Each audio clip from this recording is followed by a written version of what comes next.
नमस्कार, आप देख रहे हैं एनएमएफ न्यूज। आपके साथ मैं हूं नमता चौधरी। बांग्लादेश में इस वक्त तख्ता पलट हो चुका है।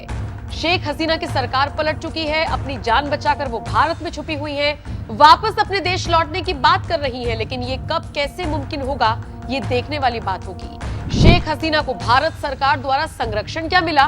कुछ नेताओं को, कुछ देशों को बड़ी दिक्कत होने लगी। भारत विरोधी बयानबाजी तेज हुई, लेकिन मोदी सरकार ने दुनिया को एक कड़ा संदेश दिया है। सरकार का साफ संदेश ये है कि जो हमारे साथ खड़ा रहा, हम हर वक्त में उसके साथ खड़े रहेंगे। दुख की बात यह है कि मोदी सरकार के विरोध में आंख पर पट्टी बांधे विपक्षी नेता बांग्लादेश के हिंदुओं पर तो कुछ नहीं बोल रहे, लेकिन हाँ, शेख हसीना को संरक्षण क्या दे दिया, बस लगी है मिर्ची कुछ नेताओं को।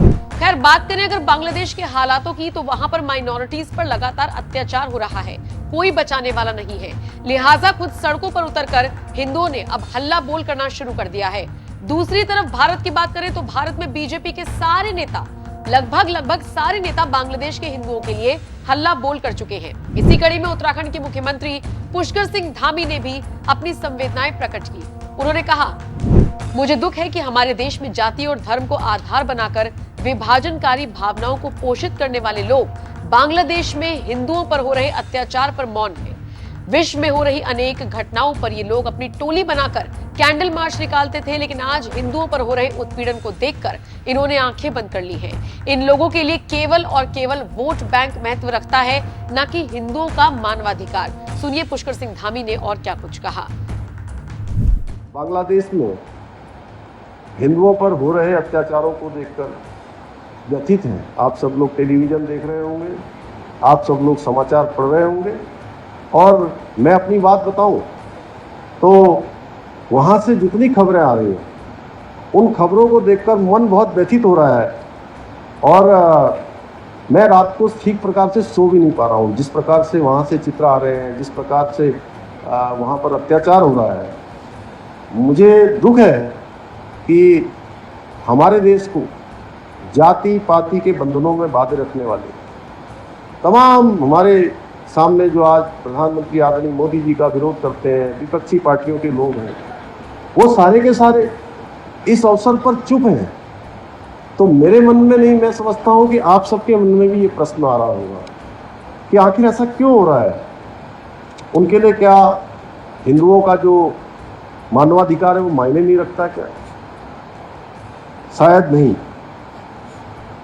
क्योंकि उनके लिए किसी व्यक्ति की जाति महत्वपूर्ण है, न कि पूरा हिंदू समाज जो आज बांग्लादेश के अंदर जिसके साथ इतना बड़ा अत्याचार हो रहा है। पर वो भूल जाते हैं कि बांग्लादेश में मारे जा रहे लोगों में से आज 90% से अधिक लोग एक ही समुदाय के हैं, और वो दलित समुदाय के लोग हैं। आज क्यों उनका दिल नहीं धड़क रहा है? आखिर वो क्यों चुप हैं? ये प्रश्न मैं समझता हूँ हर एक के मन में आ रहा होगा। बात बात पर देश के अंदर कोई घटना होती है, कहीं विदेश में कोई घटना होती है, तो कैंडल मार्च निकालते हैं। वो टोली भी आज कहाँ गए हैं?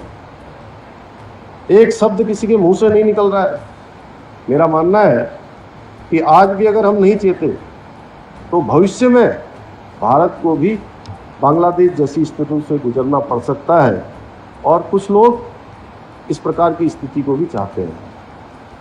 अगर हमने ऐसी परिस्थिति से बचना है तो जाति पाति के बंधनों से हम सभी को मुक्त होना होगा, और स्वयं को एक समाज के तौर पर, एक राष्ट्र के तौर पर मजबूत करना होगा।